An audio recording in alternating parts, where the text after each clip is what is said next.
প্রেসিডিয়ামে বসে থাকে, সচিবালয়ে বসে থাকে, তারা কিন্তু স্থানীয় সরকারের যে তৃণমূল এত শক্তিশালী করার দরকার আছে, ওই ইউনিয়ন পরিষদকে শক্তিশালী করার দরকার আছে, সেখানে প্রায় 54,000-55,000 আমার ভাই বোনেরা নিবন্ধিত কাজ করে যাচ্ছে, তাদের প্রতি কেউ খেয়াল রাখতেছে না। কারণ আমরা অত্যন্ত অসহায়, অত্যন্ত দুর্বল।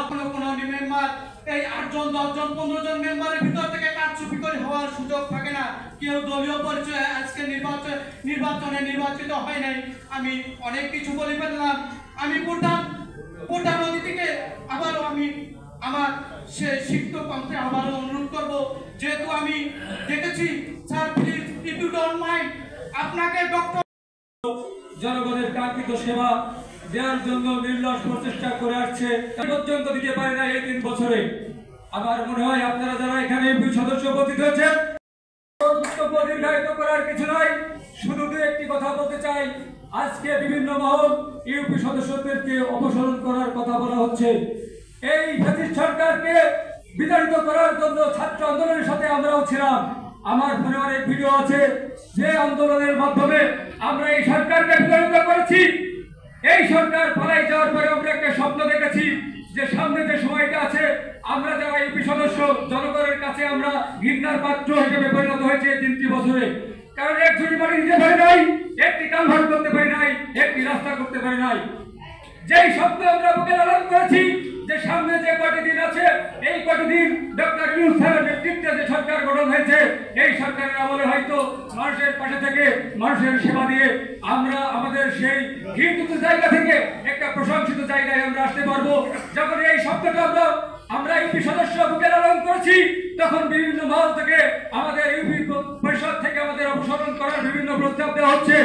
তাই আজকে আমাদের চেয়ারম্যান মহোদয়কে বলতে চাই, উদাত্ত কণ্ঠে বলতে চাই যে স্যার, আপনার কাছে রিকোয়েস্ট যে সামনে যে কয়েকটি দিন আমাদের আছে, আপনার মাধ্যমে প্রধান উপদেষ্টা মহোদয়ের কাছে আপনি বিনীত আবেদন করবেন যে এই ইউপি সদস্যগুলো অত্যন্ত নির্যাতিত, নিপীড়িত। সামনে যে সময়টা আমাদের আছে, নির্ধারিত সময় পর্যন্ত আমাদের সুযোগ দেওয়া হোক। এই বলেই আমি আমার সংক্ষিপ্ত বক্তব্য শেষ করছি। একটি কথা বলতে চাই, যদি অপসারণ করতে হয়, যে সমস্ত চেয়ারম্যানের মাধ্যমে আমরা নির্যাতিত, নিপীড়িত হয়েছি, অপসারণ যদি করতে হয়, তার একটি দলীয় সরকার অধীনে নির্বাচন করছে, তার একটি মার্কার। আমাদের 22 সেপ্টেম্বর বাংলাদেশের খ্যাতিমান আইনজীবী, আইন অঙ্গনের বলিষ্ঠ কণ্ঠস্বর, আমাদের প্রিয় অভিভাবক জনাব আব্দুল্লাহ মামুন স্যার সহ সংগঠনের কেন্দ্রীয় নেতৃবৃন্দ, বাংলাদেশের বিভিন্ন প্রান্ত থেকে আসা সম্মানিত সহকর্মীবৃন্দ এবং সাথে আজকের এই দিনে যে বোনরা এসেছেন, আপনাদের সকলের প্রতি আমি কৃতজ্ঞতা প্রকাশ করছি। আমি আজকে বক্তব্য কোন রকমের অস্থিরতা, কোন রকমের বিশৃঙ্খলা এই সরকারের ভাবমূর্তিকে প্রশ্নবিদ্ধ করবে, সেই সুযোগ আমরা দেব না। একটি কথা আপনাদের মাধ্যমে বলতে চাই,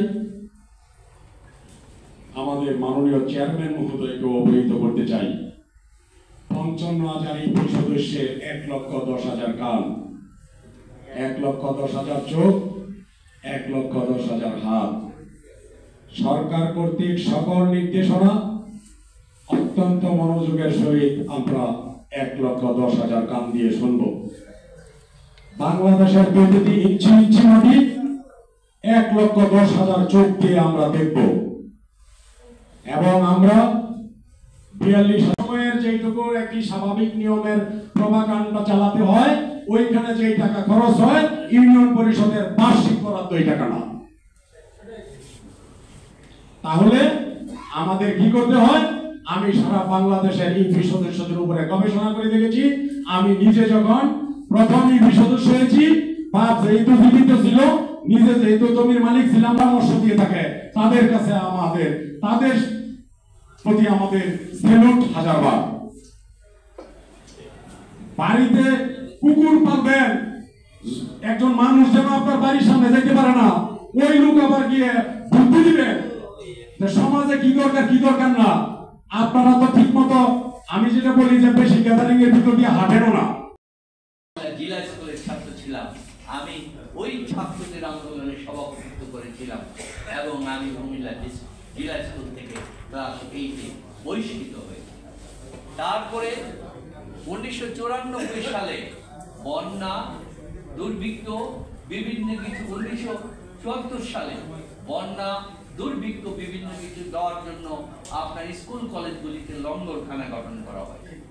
এই লঙ্গরখানার ফলে এইচএসসি পরীক্ষার্থীরা তখন পরীক্ষায় হলো বন্ড দিয়ে যে আমি পরীক্ষা দিতে পারবো, কিন্তু বিয়ে ওই কুমিল্লা ভিক্টোরিয়া কলেজে পড়তে পারবো না। তাই আমি ঢাকা ইউনিভার্সিটিতে আমার আগমন করি।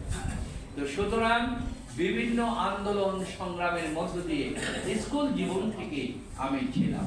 তারপরে ঢাকা বিশ্ববিদ্যালয়ে এসে আমাদের এরশাদ সাহেব যখন মার্শাল দিয়েছিলেন, এই মার্শালের প্রথমটা অত্যন্ত কড়াকড়ি ছিল, যে বলেছিল ডাইনে বায়ে তাকালেই 7 বছর জানে না বলে ওই পার্লামেন্টের নিম্ন স্তর বন্ধু স্তর মনে করে আপনাদের সম্মান দেয়।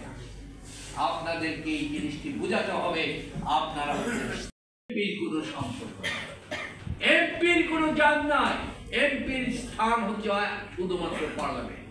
আইন প্রণয়ন করবে, শিক্ষিত লোক যাবে, দেশের জন্য তারা শ্রম দিবে, কাজ করবে, জনগণের জন্য কাজ করবে, আইনটা দিবে। আইনটার প্রয়োগটা হবে আপনাদের মাধ্যমে। আপনাদের সাথে সরকারের মর্যাদা থাকে। আপনার মর্যাদা কারোর দয়া দাক্ষিণ্য নয়। কনস্টিটিউশনের রায়, সারা পৃথিবীর কনস্টিটিউশন স্থানীয় সরকারকে সর্বাগ্রে স্থান না হলে পৃথিবীর কোন রাষ্ট্র বলতে পারে না আমি উন্নত দেশ। তাই স্থানীয় সরকারের মাধ্যমে এই প্রক্রিয়া করলে আপনারা দেখবেন শিক্ষিত যুবকেরা উৎসাহিত হবে। শিক্ষিত যুবক